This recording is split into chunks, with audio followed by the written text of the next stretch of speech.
This is definitely an attack on healthy family life. It will affect your economy. It will affect your child rearing. It will affect your education system. This has horrified a lot of people in South Africa. And the tool that is being used, the weapons that are being used, is comprehensive sexuality education. As president of the American College of Pediatricians, I am deeply concerned about comprehensive sexuality education for 4 reasons. First, it sexualizes children. Second, it threatens children's health. Third, it promotes a dangerous gender ideology. And fourth, it undermines the parent-child relationship, which violates parental rights. My life's work has been to protect children by exposing the roots of the sexual revolution, the sexual rights movement that's led to sex education worldwide, globally. Say not to CSC! Say not to CSC! Say not to CSC! There is a worldwide war raging across the globe. Not a war of guns and weapons, but a war of ideas, ideologies, and worldviews regarding sex. This is just part of the lesson plan for what's called Making a Difference curriculum, and it is in Oregon schools and probably schools around the nation. And here are some answers that they try to elicit from the children. Oral sex, masturbation, anal sex, massage, holding hands, touching each other's genitals, saying, "I like you." And what they're doing is equating all these things. Saying, "I like you" is equal to anal sex. Planned Parenthood is coming into classrooms of students who are 13 and 14 years old. They're giving them handouts, negotiating sexual encounters with other students. For example, there are statements like this: "Do you want to go back to my room? Do you want to get busy? Can I take your shirt off? It makes me hot when you touch me. Here, can you do that? Is it okay if I take my pants off?" This is outrageous. This should not be taught in the classroom. We are state legislators from Minnesota, and we are pushing hard against the agenda to sexualize our children. Minnesota is on the leading edge of this radical agenda, and we're trying our best to fight against it. They're pushing a comprehensive sexual education agenda, including the book, It's Perfectly Normal. It is pornography. It is something that even some of my colleagues, men especially on the House floor, did not want to look at. Showing children as young as 4th grade. In fact, it's recommended for 4th graders as their comprehensive sex education. We couldn't show this on the television news, but yet we want our 4th grade children to be looking at this book. When a child looks at a pornographic image, within 0.3 of a second, that's imprinted on his brain and her brain permanently. We know that there's an action that takes place which is called mirroring images, so that children will want to or will act out what they see. In the name of sexuality education, children are seeing obscene materials that have been ruled by Congress and by the Supreme Court impossible to show to children. Where we in Latin America, we still have a lot of poverty. We have communities that don't have fresh water, that don't have electricity, children that cannot finish even primary school. Focus is completely shifted from basic needs to this very idealized agenda. They get comprehensive sexual education without the consent of parents, taking and deconstructing the family. They have really concerning campaigns for children. The strongest one is "We demand sexual education, impossible to live without it." One of them is called Put It On. They have elementary students as young as 9 years old. Then they teach them how to wear a condom. And they have this plastic genitalia, and they even have young girls. They're teaching them how to put a condom on a male genitalia and boys how to put a condom on a women's genitalia without the knowledge and consent of the parents. Most people are unaware that International Planned Parenthood Federation, also known as IPPF, is one of the largest providers of graphic, comprehensive sexuality education programs. With 65,000 service points in over 170 countries, this should concern governments and parents everywhere. My brother Luigi and I had an opportunity to go to the United Nations and give a speech on the UN floor. First, my brother explained about how we became orphans when both of our parents died of AIDS. I told him how Planned Parenthood was passing out a booklet for HIV-positive youth at the United Nations called Healthy, Happy, and Hot. This is for the kids who have AIDS. The booklet says its purpose, and I quote, "To support your sexual pleasure." It tells youth they can have sex in different ways. It teaches about sexual pleasure through masturbation, with same-sex partners, and even if you are drunk.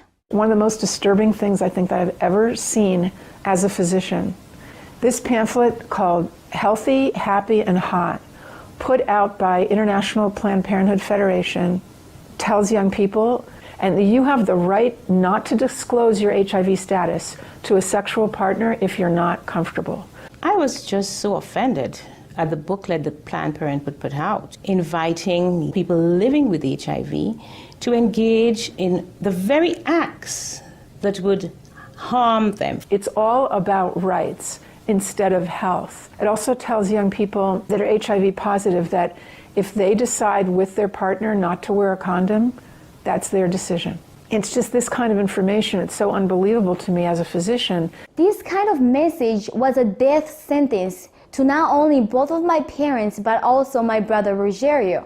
I couldn't understand how a pro-abortion or abortion service provider in the United States of America was in South Africa and promoting the homosexual lifestyle. Here we're trying to protect young people from getting HIV/AIDS, and we're promoting a lifestyle that is very high risk.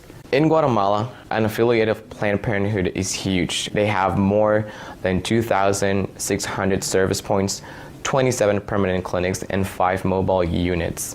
Planned Parenthood became very active in the 90s in Russia after the collapse of Soviet Union. They would provide textbooks for the Russian Ministry of Education and penetrate the official educational networks. Some of those textbooks were really bad and tried really to sexualize children. The Swedish Planned Parenthood presented a film of about 30 minutes, an animated film which is addressed to young people of 13 to 14 years old. It is called Sex on the Map. In this film, the young people are taught that anything is okay as long as you agree and it feels all right for you. International Planned Parenthood Federation, especially in the Latin American region, is omnipresent. Be it at the mission at the United Nations, the person, for example, working on the actual language, drafting the document, is a direct International Planned Parenthood affiliate. We see the same thing in the Mexican government. They're usually the #1 advisor to the mission. They have a direct influence on the outcome documents, on what is established, what is negotiated at the UN. Planned Parenthood is one of the largest organizations in the world pushing sexual health and reproductive rights. What they mean by that is not so much about reproducing. It's not about health care for babies, for mothers who want to have babies. It's trying to prevent the birth of babies. Many of the key players that are advisors to the representatives of various countries, they're actually directly linked to International Planned Parenthood Federation. It's really striking how International Planned Parenthood Federation plays such a big role, and what we just can't put our finger on is how that happened. Margaret Sanger, the founder of Planned Parenthood Federation, she was part of the eugenics movement that she referred to black people as the weeds of society. She believed in this ideology that the weak people in society should be weeded out. They masquerade themselves as an agency here to help Africa plan its population.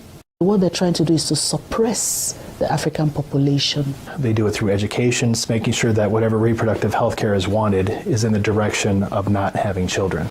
The It's All One curriculum, also promoted by International Planned Parenthood, reveals the multiple manipulative tactics used to indoctrinate and sexualize children through CSE. Like other CSE programs, It's All One claims, among other things, to be evidence-based, comprehensive, human rights, gender-sensitive, and culturally appropriate education that will increase young people's responsible decision-making, to reduce adolescent rates of pregnancy, and sexually transmitted infections, including HIV. It's All One, however, like most CSE programs, is really just cleverly disguised abortion rights sexual pleasure education masquerading as human rights, gender, and sexual and reproductive health education. It indoctrinates youth in radical feminist ideologies regarding power, privilege, and equality. It aggressively promotes abortion with 112 references to abortion, manipulating young minds using scare tactics, telling girls, every minute of every hour a pregnant girl is dying, so we need to legalize abortion. Students are then required to read stories of girls who have had abortions so they can learn to walk in her shoes in the decision to have an abortion. Like other CSE programs, It's All One has an obsessive focus on sexual pleasure, mentioning sexual pleasure 62 times. It promotes multiple sex acts, the idea that one sexual practice is not better or worse than another, and instructs children on how to stimulate themselves or their partner to orgasm. Children are also asked to read personal stories about feeling sexually attracted to someone of the same sex. It also helps students identify the skills they need to be able to negotiate comfortable sexual relationships, and claims there is no right age to have sex, and that each person has to determine when he or she feels ready to have sex. To explore their readiness, children fill out a worksheet that infers children are ready to have sex when they are feeling close to the other person, when both of you want to have sex, when you are feeling sexually attracted to the other person, and when you are feeling comfortable about telling the other person what feels good sexually. It teaches that human rights encompass sexual rights, including alleged rights to all persons to sexual expression and the right to seek sexual pleasure. Students are also given a list of problems they can work on or advocate for, such as adolescents don't have access to sexual and reproductive health services, and where abortion is illegal, it is dangerous. It's All One curriculum has been in high demand since it was launched several years ago at the United Nations, with requests coming from more than 150 countries and from every state in the United States. This program has been taught to children across the world. It can be difficult to understand why any organization would promote promiscuity and high-risk sexual behaviors to children through comprehensive sexuality education. However, hooking children on sex is a multi-billion-dollar business for Planned Parenthood and other similar organizations. This is because children, or prospects, once sexualized, become Planned Parenthood customers dependent upon their services, and then are turned into peer advocates or educators, recruiting other young people as peer educators to generate even more customers for Planned Parenthood. Some of the lucrative, youth-friendly services Planned Parenthood and their partners provide include sexual and reproductive health counseling, contraceptive counseling, including emergency contraception, abortion services, sexually transmitted infections, including HIV prevention, treatment, and counseling, and now they even provide transgender hormone services. Planned Parenthood aggressively and quite successfully lobbies governments and the United Nations for millions of dollars annually to fund their multiple services and programs, including CSE. Some of their top executives receive high six-figure salaries, yet most governments are completely unaware of their true sexual agenda. Just looking into the next years in the context of the Sustainable Development Goals, that determines the agenda for the next 15 years. The voice is very, very biased. It's just International Planned Parenthood Federation and their affiliates who actually make the suggestions. The United Nations is also aggressively pushing CSE for children worldwide. A prime example of this is the International Guidelines on Sexuality Education, published by UNESCO in cooperation with UNFPA. Some of the objectives of the UNESCO Sexuality Education Guidelines include teaching children, among other things, at age 5, that masturbation is not harmful, at age 9, about sexual stimulation and the definition and function of orgasm, at age 12, about respect for different sexual orientations and gender identities, and at age 15, that both men and women can receive sexual pleasure with a partner of the same or opposite sex. When I go to the UN behind closed doors, I was really shocked. Comprehensive sexuality education, which was being pushed at us, really meant encouraging children to experiment sexually. The comprehensive sexuality education is presented as a silver bullet that would solve all the problems. It's seen as the index to economic growth, as a solution to poverty, as a solution to everything. Even more disturbing are the World Health Organization standards for sexuality education in Europe. These standards actually suggest that children ages 0 to 4 should be given information about enjoyment and pleasure when touching one's body parts or masturbation, and given the right to explore their gender identities. For ages 4 to 6, children should be taught about same-sex relationships and respect for different norms regarding sexuality. For ages 9 to 12, the differences between gender identity and biological sex, and about their sexual rights as defined by International Planned Parenthood Federation.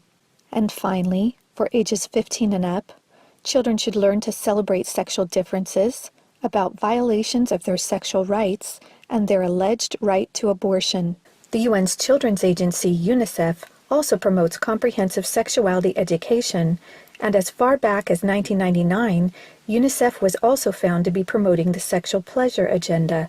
For example, on page 89 of a UNICEF-published Sexual and Reproductive Health Manual for Pregnant Teens in Mexico, UNICEF listed situations in which one can obtain sexual pleasure that included sexual responses directed towards inanimate objects, animals, minors, and non-consenting persons. The way they're doing this is to actually penetrate our schools. And so once it changes at the policy level, then we'll probably have no control over what is taught in the schools and who teaches it. An online CSE program for African youth called The World Starts With Me tells children that sexuality includes French kissing, oral sex, and masturbation. It then tells them it's their own choice if they want to lose their virginity. It shows children pictures of naked girls and boys in various stages of development, and then asks them to point out differences in their private parts. Parents likely will never know, as it is all done online away from home. This program has been found in Kenya, Uganda, Ethiopia, and Ghana, and is probably in many other African countries. We have had several high-level visits to Jamaica and the Caribbean from Prime Minister David Cameron of the UK, from the Secretary General of the UN Ban Ki-moon, and from President Barack Obama. This is about pressuring the Caribbean to accept the sexual rights campaign. Letters have been written, try to get the Nigerian delegation to actually yield in matters of comprehensive sexuality education. The UN is for all countries, great and small. As such, it should not be used as a platform to advocate tendencies, ideologies, or ways of life that are at variance with its core principles and mandates. Many times we're cornered by other delegations seeking to impose a radical sexual agenda. We were confronted with a text that was replete with controversial issues, extremely divisive in nature. The Nigerian government was actually told by the Western countries that if they do not give in, that they will be denied foreign aid. Let me express serious concerns regarding UNFPA's attempt to discredit the government of Nauru and its permanent mission to the United Nations during these negotiations. UNFPA has tried to convince my country to change our positions on issues such as reproductive rights and comprehensive sexuality education. Harassing my capital or going through UNFPA's regional office in the Pacific will not change my country's position. Madam Chair, does the UNFPA think it can do this because Nauru is the smallest member state of the United Nations? The interests of organizations like UNFPA and IPPF is to get parents out of the picture and to radicalize and sexualize children. At the UN, if parental rights is being proposed in a document, it's thrown out. A report by the United Nations Special Rapporteur on the Right to Education, issued to the UN General Assembly, claimed that children have a right to comprehensive sexuality education, aimed, among other things, at abolishing guilt feelings about eroticism, and that will teach about the importance of sexual diversity. In comprehensive sexuality education, the approach is to celebrate sexual freedom or sexual license, to celebrate experimenting from a medical perspective. When sexual freedom is the priority, then sexual health is going to suffer. You just can't have it both ways. If a sexual education program is teaching a child or leading a child towards multiple sexual relations, early introduction to sexual intercourse, it is, by the data, a public form of sexual abuse. Out-of-wedlock births are going to skyrocket. They're going to have many more abortions. They're going to have much more STDs. The probability of depressions and anxiety directly out of matters sexual increase very significantly.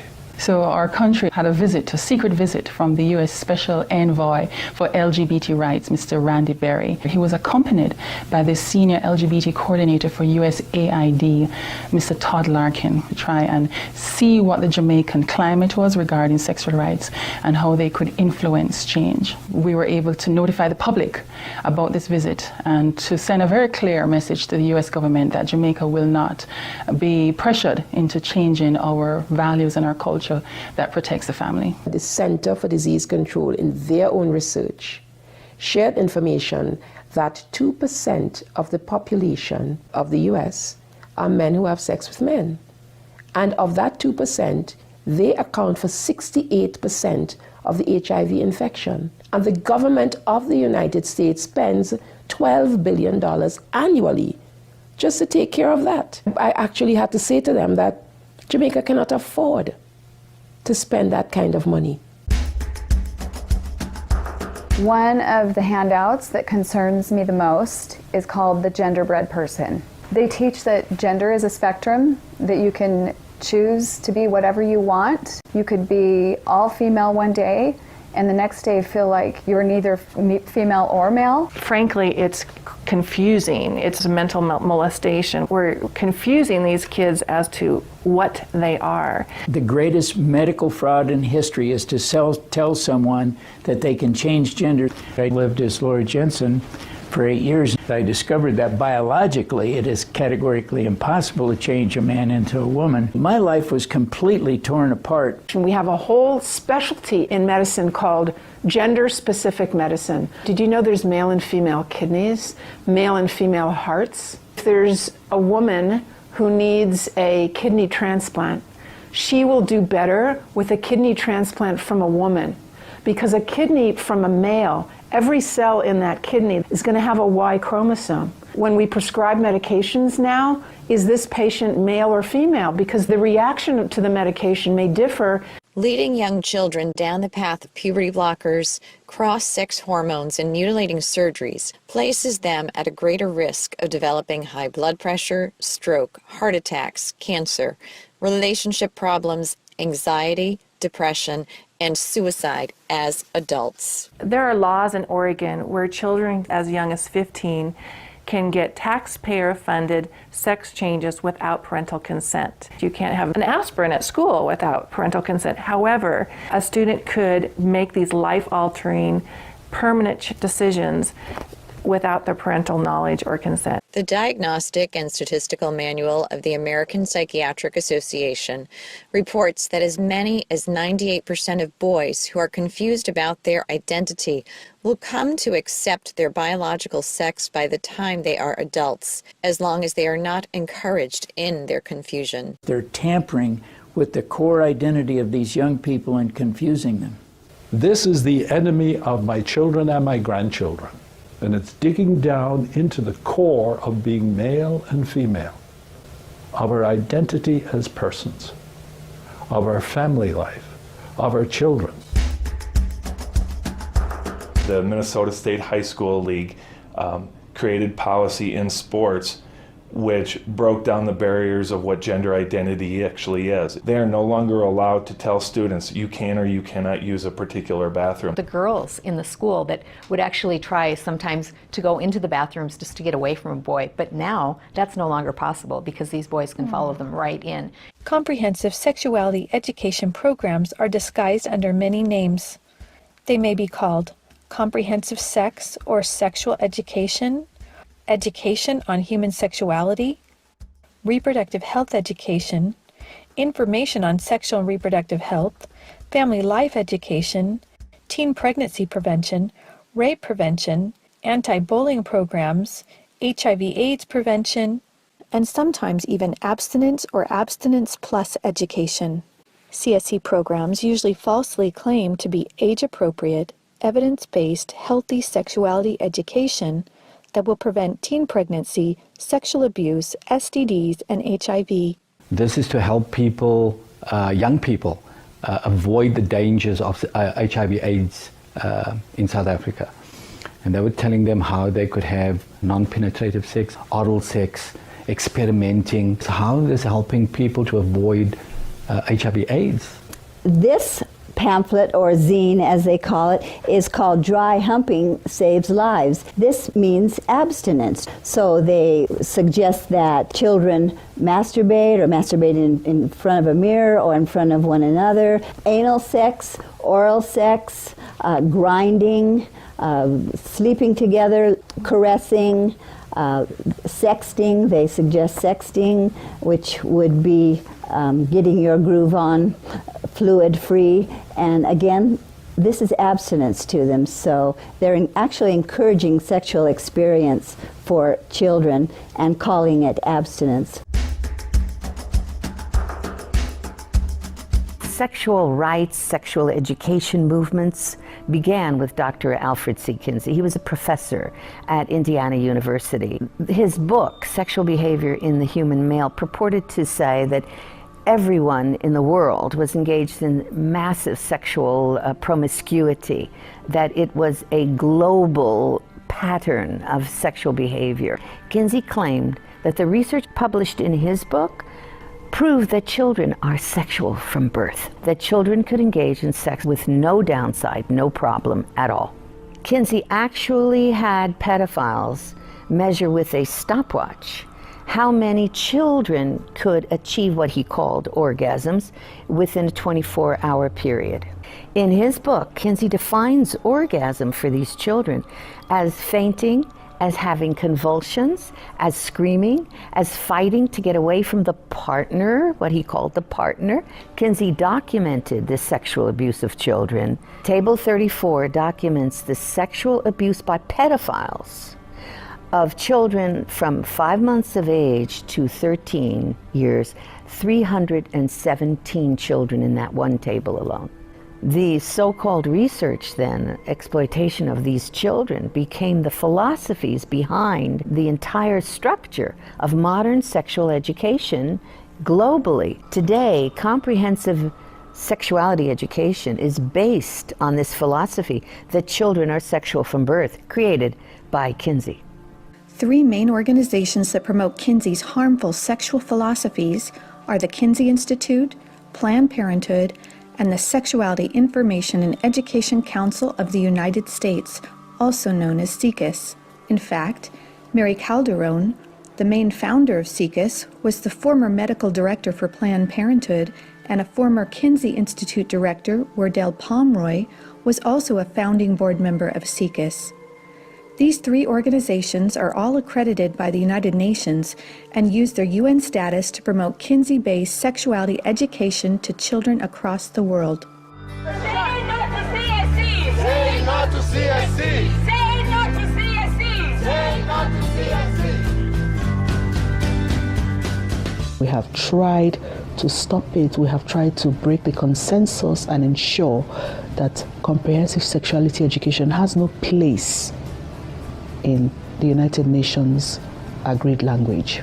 We've got to stop it. We've got to use everything at our disposal. We have to stand together to stop this attack against our children. The material was exposed by one individual, and the entire nation got wind, and as a result of it, it had to be withdrawn. Every well-thinking adult must be vigilant and must stand as a gatekeeper to our children's development. Band together and find ways to stop it from entering your country. We are trying to stop Planned Parenthood in Guatemala, and they have all this funding and this organization, but we know that if we stand together, we can do something for the family, for the children, for the future of the world. We're in a battle. If this has not come to your state in a full way, I can tell you it's come to Minnesota, and we deal with it every single day. As elected officials, if we can't rise and stand up and speak out on behalf of our children, our innocent children, what are we even doing? What are we even doing here? We stopped the Kinsey sexuality education program in Croatia. I went to Croatia. I held up the Kinsey books in Parliament. I described to them the basis of the Kinsey books and held up the Children of Table 34. And the Constitutional Court banned that sex education program. The American College of Pediatricians wants policymakers to understand this. When considering a sexuality education policy, be certain you specify that it be a sexual risk avoidance program. You must reject comprehensive sexuality education. We want to teach children to avoid all the risks, 100% of the risks, by avoiding early sexual behavior. These people, whoever they are, who want to make the sexual only about the pleasure, are working to destroy everything we are building. We resist it, even with our lives, because that's what life is all about. It is time for parents to say, no, my family is mine. My wife is mine. I am hers. Our children are ours. They don't belong to the state. And people of different faiths can easily band together on this. I may be a devout Muslim. I understand this. I'm a devout Mormon. I understand this. I'm a devout Roman Catholic. I'm a devout evangelical. On this parental issue, we are all together. Just understand, it's happening on our watch. If we don't do something about it, it is all of us that carry that guilt. Men have to rise up, defend their family. On matters sexual, the fathers have got to stand up. Say, you have no place talking sexuality to my children. We must let the world know the roots of this radical, destructive Kinseyan sexuality education. That is the only way we will be able to stop the corruption, the destruction of the world's children. Family Watch International invites good people from all around the world to join us in this worldwide battle to protect the health and innocence of children. To learn more and to sign the petition to stop comprehensive sexuality education, go to stopcse.org. You can also help by encouraging others to watch the documentary and sign the petition as well. Together, we can and will protect the world's children. The time has come, the time